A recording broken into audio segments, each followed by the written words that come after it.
entity, individual, and group with the most to gain from it is the more than likely culprit at some level. So who would that be? It could be American, it could be the NATO, it could be all of those players who actually want to have a war with Russia. So who benefits financially from blowing up Nord Stream? Not the German economy. Okay. Hello, so we are here on CPAC, and can you please introduce yourself for the German audience, because they probably don't know you, but they have to know you. Willkommen out United States, Perfect. Maryland, CPAC. My name is the Deep State Marauder, Ivan Raiklin.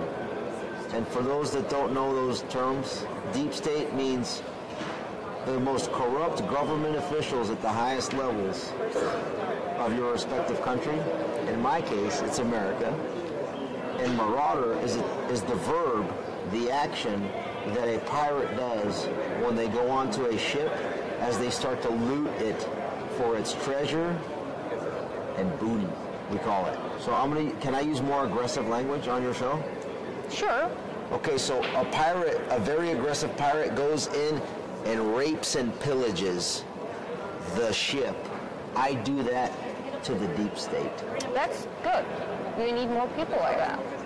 My background, that allows me to do this effectively? Yes, because you have this nice pin here. Yeah, I'm a retired lieutenant colonel, Green Beret. I used to command at detachment company level, was going to be a battalion commander, but I refused because of all the wokeism, the mutilation training, and then the illegal jab mandate, right? The CCP-19 lab incident injection product, right? DNA mutilation, hard exploding unsafe and ineffective products. Bioweapon. Emergency use authorized bioweapon. And so I'm also an attorney. So imagine Green Beret and attorney put together, and the target that I focus in on to action, to attack, if you will, is the cancer in our own government across all branches of government. And some people, the term poking the bear. Yes. So I am transitioning from poking the bear to ice picking the bear. Oh, so you do your basic instinct ice picking. Yes, exactly. Okay. Basic instinct ice picking. Okay. So the way I do that is identify the criminal actors, investigate them using my methodologies. And my methodologies are very similar to what I used to do teaching. I used to teach for 3.5 years up the street at the Defense Intelligence Agency. Yeah, we are near Washington. Yes, just up the road, or up the Potomac River. The headquarters of the Defense Intelligence Agency. It might be the largest intelligence organization in the world, but I used to teach at the Joint Military Intelligence Training Center, and my students were all different members of the U.S. intelligence community, and I also taught our foreign partners. I had some students from Germany, from Europe, NATO partners, Asian partners, Middle East, Africa, South America, and I taught them how to be professional intelligence analysts. And so using the analytic training framework, attorney, Green Beret having that tactical understanding, I then research and create target lists, right? And those target lists will ultimately get actioned in the most unconventional, lawful manner possible. And depending on what they do, we will either remain in the peaceful and patriotic realm, or we may be moved to move into just the patriotic realm. So, just in a theoretical way, how close is the USA to a civil war? Well, a lot of people, when they use the term and throw it around civil war, they think back to, in the United States, the Civil War in the 1860s, right? Yeah, but I'm thinking more like not only a war with weapons and fighting situation, actually the ideological civil war.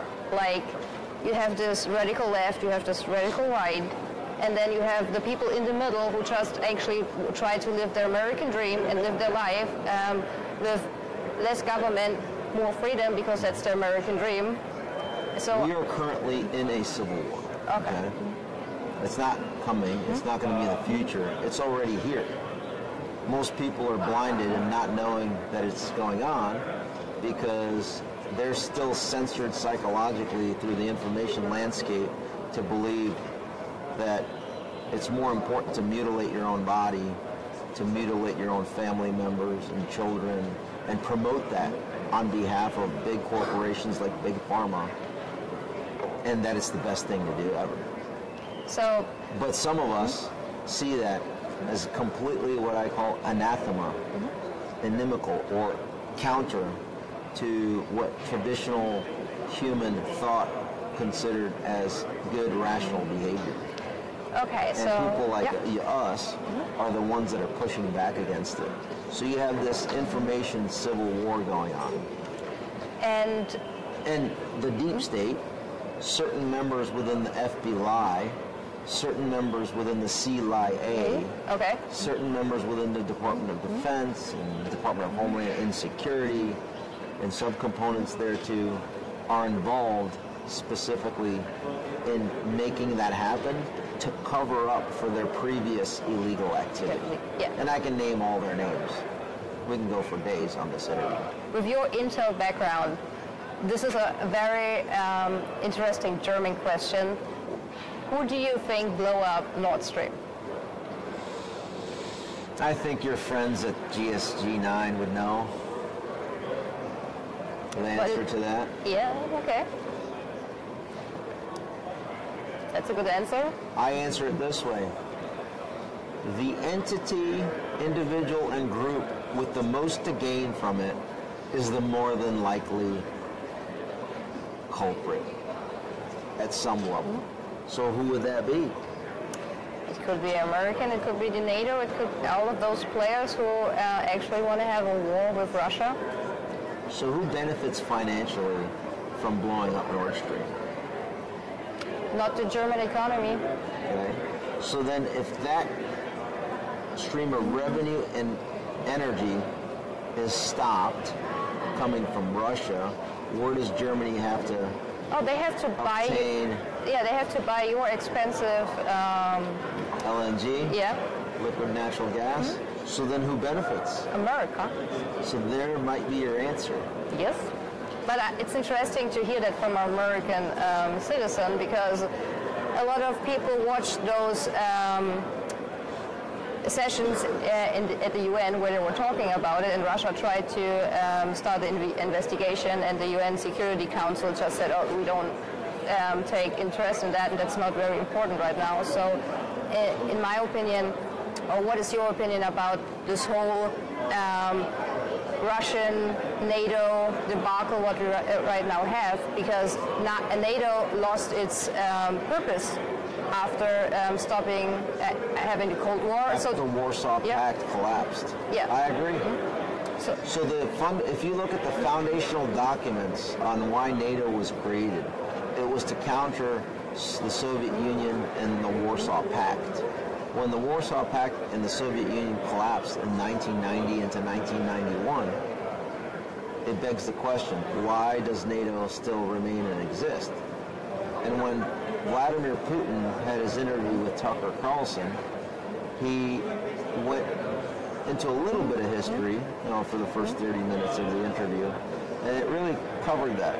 But more important is that in the mid-90s, the NATO started to expand rather than cease to exist. Yep.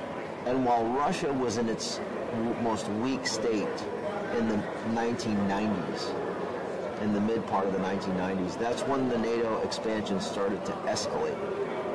And then as it continued, NATO continued to expand. I believe we're at 31 nations at this. So when Russia sees that and sees the continuous expansion into not only the Warsaw Pact countries, but then even further than that, the former Soviet republics, that starts to become a national security concern for Russia, looking at it from Russia's perspective. So then as Russia increases and becomes more stable and rises in its relative power from the time when it collapsed from the Soviet Union, it's now starting to reassert its national sovereignty from the perspective of, if NATO continues to expand, then it's going to go into Russia. And so Russia has to defend its national sovereignty and its borders. That's the rational... That's the rational explanation, yes. Explanation from the perspective of Russia. Which begs the question, why then NATO has to now justify its existence. And so it begs the question, what is the reason NATO exists now that they've defeated the Soviet Union and the Warsaw Pact? Yeah, they tried to... Which means that Russia is the enemy, which supports the thought and the argument from Russia that NATO is there to be the enemy of Russia. And that's where we're at. And so NATO tries to expand to Georgia. I happen to accidentally be an assistant army attaché working in the embassy in Tbilisi, Georgia in 2007 under the ambassador by the name of John Teft, who later, the following year, in 2008, I become, John Teft is the ambassador, I'm there, 2007, and that's when, the following year in 2008 is when Russia goes into Georgia, and the question is, well, why? Well, that's when the Republic of Georgia submitted its membership action plan, which is the very first step procedurally for a nation to submit its application to be a member of NATO. So when that happens, Russia is of the perspective of, that's not good. We don't like that from Russia's perspective. And so it's kind of a red line, right? Yep. And again, Russia is increasing its stature and influence through its mechanisms and its own deep state, headed up by, Russia's number one thug, which is Putin. Yep. And he's increasing in stature and power. But he's now in a position to push back and then go ahead and deploy forces against little old Republic of Georgia.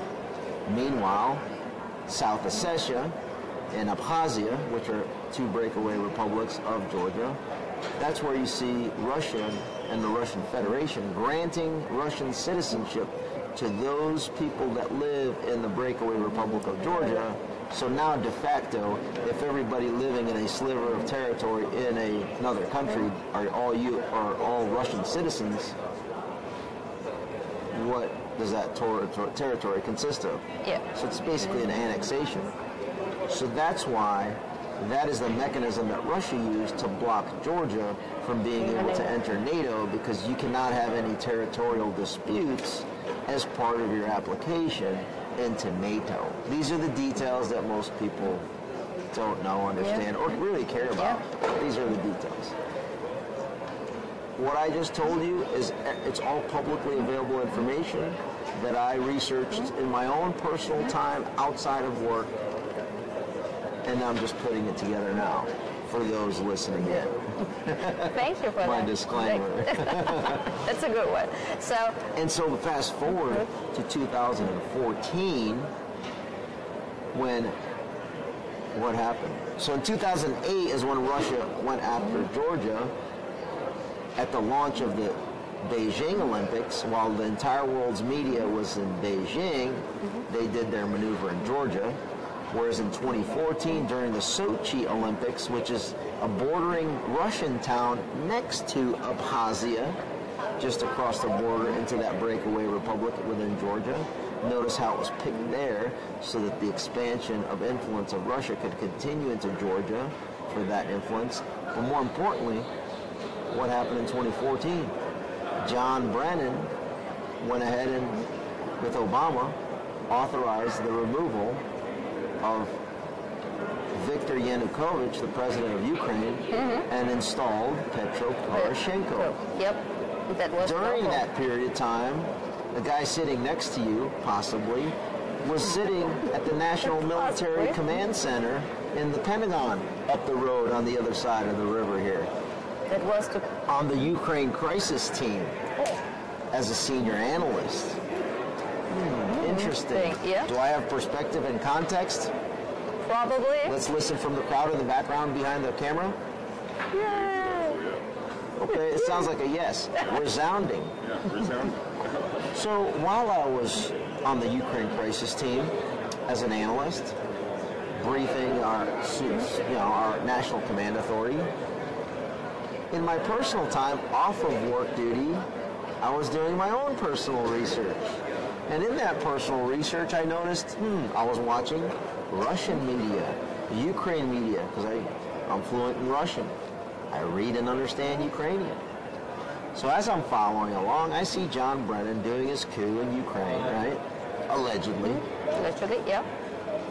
And then he sends failed Vice President Biden to go ahead and meet with Poroshenko and tell him, if you don't fire the prosecutor, you're not getting the bribe. I mean, money. Yep. The foreign aid, known as foreign bribery, to then launder it back for 10% for the big guy.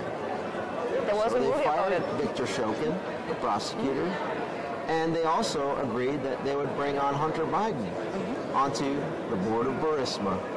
Yep. And so there you go. This ties back to your original question of NATO expansion and Russia's stance on it. So that's when Russia also doesn't have enough power to retake over Ukraine, but they have enough power and influence over two regions, just like we saw in Georgia with Ossetia, South Ossetia, and Abkhazia, but with Donetsk and Lugansk in eastern Ukraine, so that Ukraine, just like Georgia tried, cannot do what's known as the Membership Action Plan to enter NATO. It's Russia asserting its power and influence within the sphere of its periphery to push back against NATO to protect its own national sovereignty and interests within the power that they have, which is blocking NATO expansion and Ukraine entering NATO. Is that a helpful answer? That's a very helpful answer. Now my next question is, because you mentioned 2 times the Olympic Games. We have this year Olympic Games in France. So what do you think what the Russians going to do then? Or what's going to start there? Because we have bread and circuses again. You have what? Bread and circuses, where the media, like with the gladiators, so they had the gladiator games in Roman time. So, absolutely. I just misheard. Sorry, the accent. Yeah. So, what is going to happen in 2024 during the Summer Olympic Games? It's a good question, because I don't know what do you know what the date is? It's usually in late August. No, it's I think it's around the 26th of July. Okay, so it's good to know. So the Republican National Convention in America will be at the same time as the launch of the Olympics, it sounds like, for the Republican nominee here. That's the key political event going on in the United States. What is Russia going to do as it applies to that? I haven't really thought about that question, but I think that maybe that's good for you to do self-studying. While America is focused on a domestic political ecosystem, and I just say this, the more Russia allows China and Iran to create turmoil in America, so that the civil war that we talked about that's currently going on continues and escalates, the better position Russia is to assert its interests and influences divide and conquer. So I always say this, when we back up and look at this thing globally from the global deep state, the interests of China is to become the world's hegemon. And the way that they can do that is to work with Russia to convince Russia that if they work together, if they put down the U.S., they can not only put the United States in the second position globally, which I think at this point they've done, but also one more notch down, which is in the interest of Russia, to basically put Russia at equal playing field with the U.S. or maybe supplant it. Maybe not maybe eventually somehow economically and per capita, right? Maybe, I don't know. But in terms of military economics, diplomacy, information landscape, working with China, that definitely has a potential of transpiring. So what would that look like during the Olympics? I don't forecast something significant happening, but that's not to say that something would. What do you think? I think they try to do something because what we had 2020, they launched COVID to interfere in elections. Yeah, but that I wouldn't. But I don't think say combine this with Russia. Right. But I wouldn't attribute it to Russia. No, I don't. I would not do that. But it's still going to be a very interesting year for the U.S. with all the what's happening with election, and then with the court situation with Trump. Every little pro-Democrat little court is now trying to sue Trump for something. No, well, it's not every. It's a deliberate process. So the January 6th committee was created to cover up the Fedsurrection and then to promote the insurrection so that they can prosecute Trump and stop him from returning into office so that there wouldn't be retribution or a secretary of retribution or an office of retribution. Okay, Department of Retribution. So I've already kind of thought through many of their courses of action, and most dangerous and most probable or dangerous course of action. And I think that the legal strategy that they have tried, they're going to start giving up, knowing that it didn't work. Okay, they tried, we beat them at their own game. So now they're going to move to the danger, which is the lawfare. Yep. The dangerous course of action is that they're going to shut down parts of the internet that are promoting free speech, and they're going to do that. We just learned that in Georgia, the legislature in the state of Georgia is Republican. This is both parties that are doing this. To stop the America First movement, they're trying to go ahead and censor. They're eventually, I think, going to censor X, Truth, whether it's through bankruptcy, shutting it down, etc. And if that fails to work and Trump secures the nomination, the Republican Party, and it looks like he's going to be able to win, then I would say that political assassinations start to become the idea of the deep state uniparty. And it would probably be John Kerry coordinating with his Iranian friends to basically call them and say, yep, go ahead and conduct a political assassination of our existential threat. Just like in the 1960s in America. Like Kennedy. Right, Kennedy, John F. Kennedy, Robert Kennedy, or Martin Luther King Jr. And or it could be in combination with the warlord of America's most influential domestic terrorist organization known as the FBI. FBI, okay. So what are you going to try to tell your American brothers and sisters when they hear all those very frightening prognoses? How do you keep them not falling into a state of, okay, we can't do anything, it's just going to happen? So when you war game, when you come up with these different courses of action, the next logical step for an intelligence professional is to come up with a counteraction, the solution, to be able to address them. So, can you name one or two solutions? The easiest solution is to convince the 28 states that have majority Republican legislatures to pre-allocate their electors for president and vice president now. There's no need for an election, a traditional election.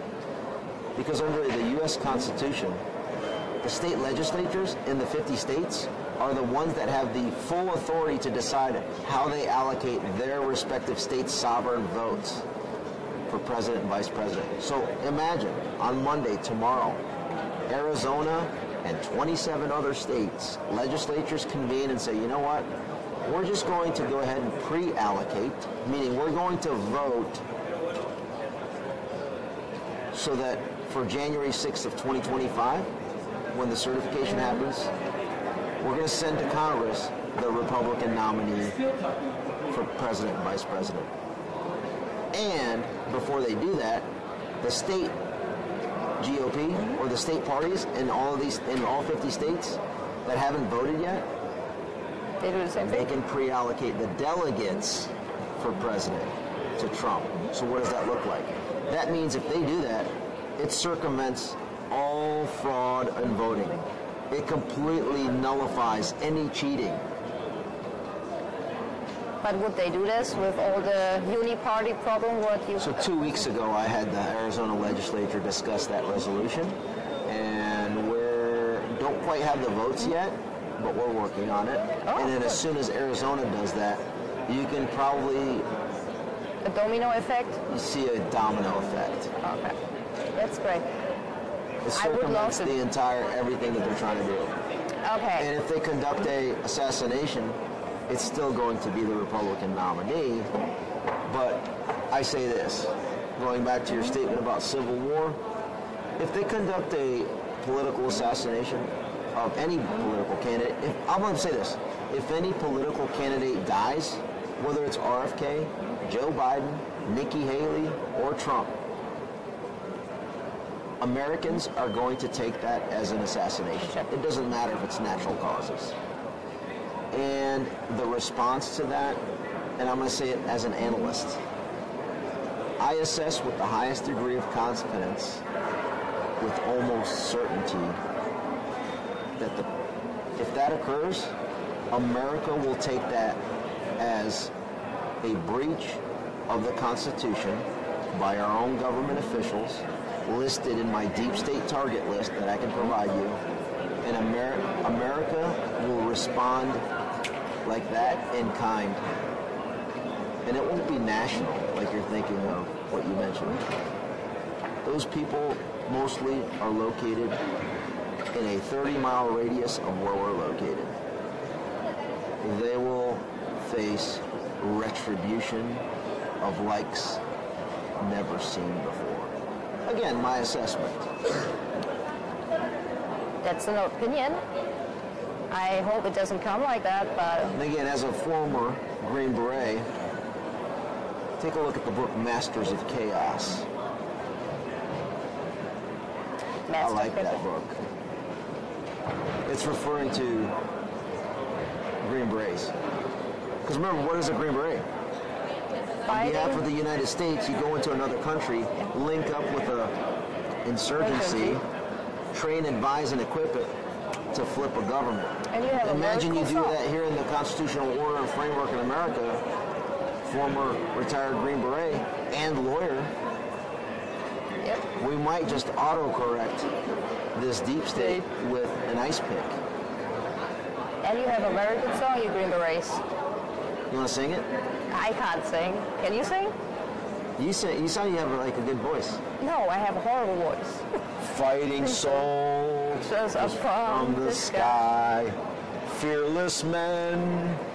They jump and die. Who jump and die.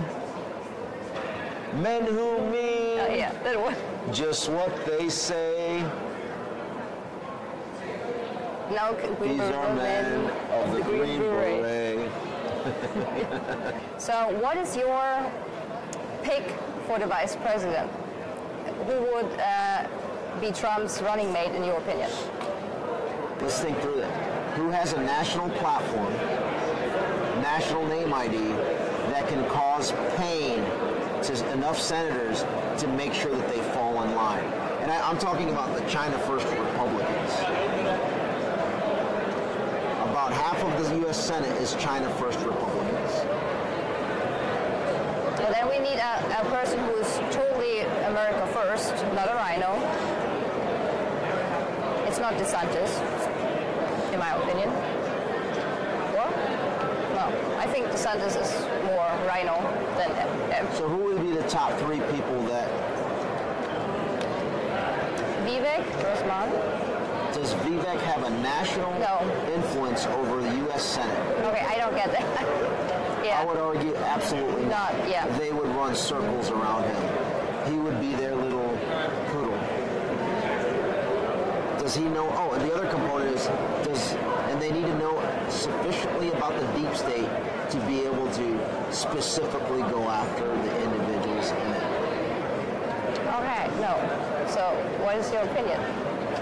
But because General Flynn would not gain more people, but he could control the... But we're talking about the second part. Yeah, then I would say General Flynn. General Flynn? Because he knows the game. I would agree with that. And I think Tucker would be a distant second place.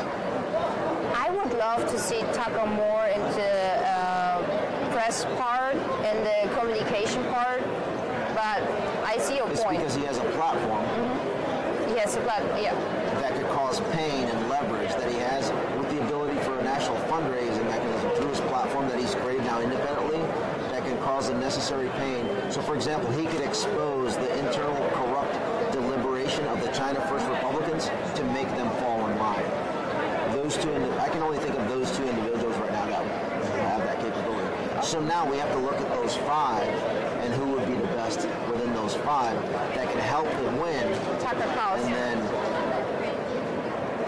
but then what if you have the state legislatures decide on pre-allocating the delegates in the electoral college? Then I would have to say Trump Flynn. Yeah, Trump Flynn. That's my answer. I'm jumping between Trump and Flynn and Kennedy.